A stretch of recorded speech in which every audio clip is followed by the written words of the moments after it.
What's up, people? Today I'm getting into the Christopher Nolan Collection, and I'm going to be starting it off with Dunkirk. And I got that coming up for you guys next.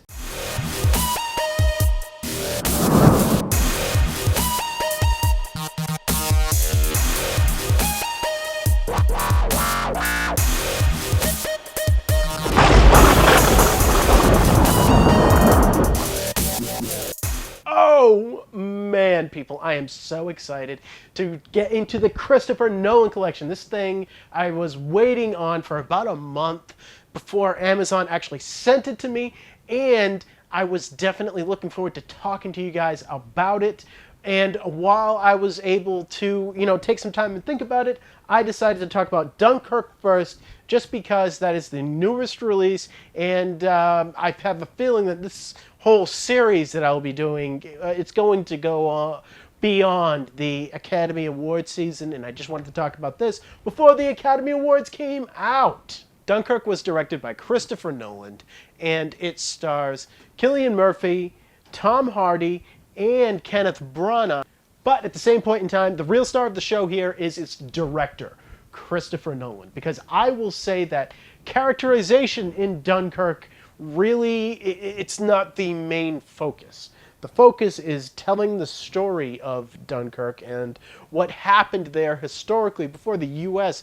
really became a part in World War II. And Christopher Nolan really shines in telling this story. So like I just said, this is a battle that actually took place at Dunkirk before the U.S. actually got into World War II, and it is pretty much the evacuation of Dunkirk and the events that happened. Now, I have done a lot of research on Dunkirk, and I will just say that a lot of things that happened in this movie actually is accurate. Now, this story has been broken up into 3 different sections, which is pretty much the people that are stranded at sea that have to get to their bigger boat because they are on smaller boats that really won't protect them in case they get into an aerial fight. And then you actually have the pilots in the war. And lastly, there is a section of this movie that takes place following Mark Rylance's character, where his boat was supposed to be commandeered by the British to save these people that were on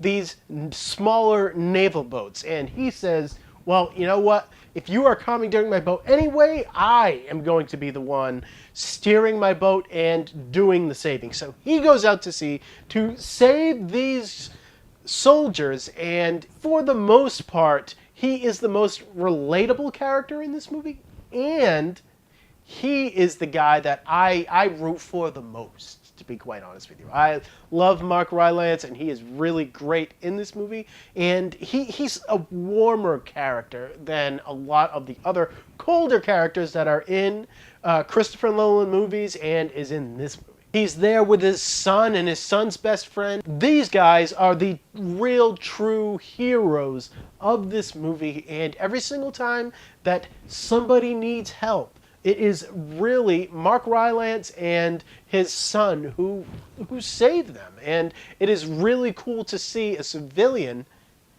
actually saving and making a difference in a movie. And originally, when I saw this, I thought to myself, this seems a little stretched to me. I don't think that they were actually civilians that were mixed up in Dunkirk.